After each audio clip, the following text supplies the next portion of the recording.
आइए तो आज आपको बिहार कैबिनेट से जुड़ी एक बड़ी खबर बताने जा रहे हैं, जिसमें मैं आपको बताते चलूं कि बिहार कैबिनेट की जो बैठक होगी उसमें हो सकता है कि संविदा कर्मियों, सांख्यिकी स्वयंसेवकों का काम हो जाए, जो कि 24 जनवरी को घोषणा होने वाली थी नीतीश सरकार के द्वारा। लेकिन नीतीश सरकार के कुछ समस्या के कारण जो है ये घोषणा नहीं हो पाई और जो है संविदा कर्मियों का काम रुक सा गया है। इसके बाद मैं आपको बताते चलूँ कि अगली जो बिहार कैबिनेट की बैठक होगी उसमें हो सकता है कि 72,000 सांख्यिकी स्वयंसेवकों और 7 लाख संविदा कर्मियों का काम बिहार सरकार कर दे, इसलिए कि 16 अप्रैल से जो है चुनाव की भी घोषणा हो गई है कि इससे पहले मार्च में ही जो है आचार संहिता लागू हो सकता है।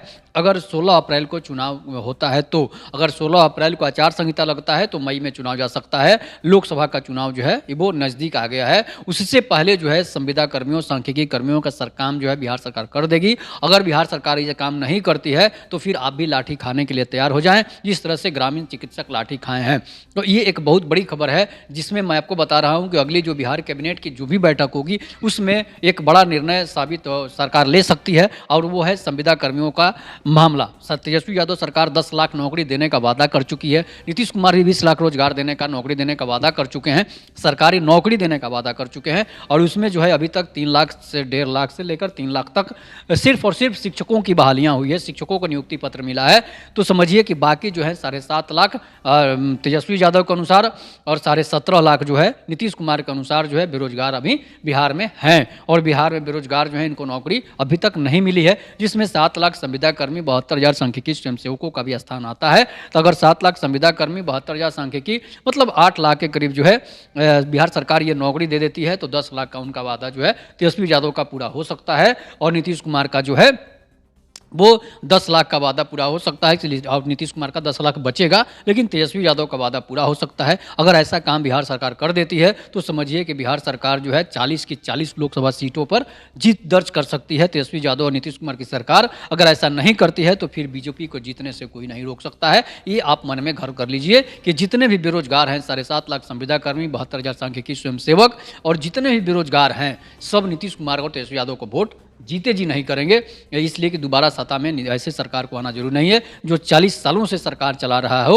और उस राज्य में बेरोजगार हो, उस राज्य के लोग दूसरे राज्य में कमाने जाएं। तो समझिए कि सबसे बड़ी गलती जो है बिहार सरकार की है, इसलिए कि आपने उसके लिए कुछ नहीं किया। अगर आप जातीय जनगणना करा रहे हैं, अच्छी बात है, शिक्षकों को नौकरी दे रहे हैं, अच्छी बात है, लेकिन जो बाहर कमाने जा रहे हैं, जिनको समस्या है, उनके लिए आपने अभी तक कोई व्यवस्था नहीं किया, और फिर आप बीजेपी सरकार पर जो है आरोप मर रहे हैं। तो ये सबसे बड़ी गलती आपकी है कि आपने मजदूरों का फैक्ट्री खोला और बिहारी वहाँ पिटा रहे हैं और पत्रकारों को आप जेल में डाल रहे हैं। तो ये कब तक चलेगा?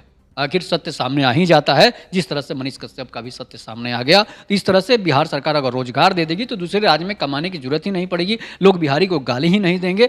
और यहाँ तक कि आप संविदा कर्मियों को भी नौकरी नहीं दे रहे हैं, तो फिर आप कौन सा रोजगार का ढिंढोरा पीट रहे हैं कि हमने रोजगार दे दिया, रोजगार दे दिया। तो ये आपकी गलती है। इस बार जो बिहार कैबिनेट की बैठक में काम नहीं होता है तो सभी संविदा कर्मी, सभी बेरोजगार जो है आंदोलन करने के लिए तैयार रहे, लाठी खाने के लिए तैयार रहे, नीतीश कुमार का घर घेरने के लिए तैयार रहे। इसके लिए आपको, आप जिए चाहे मरे, आपको आंदोलन करने की निश्चित जरूरत है, नहीं तो सरकार आपका सुनने वाला नहीं है। अधिकार लेने के लिए, अधिकार मांगने से नहीं मिलता है, उसके लिए लड़ना पड़ता है, तभी जाकर आपको अधिकार मिलेगा, नहीं तो नहीं मिलेगा। तब तक कि नमस्कार, जय हिंद, जय भारत, जय श्री राम।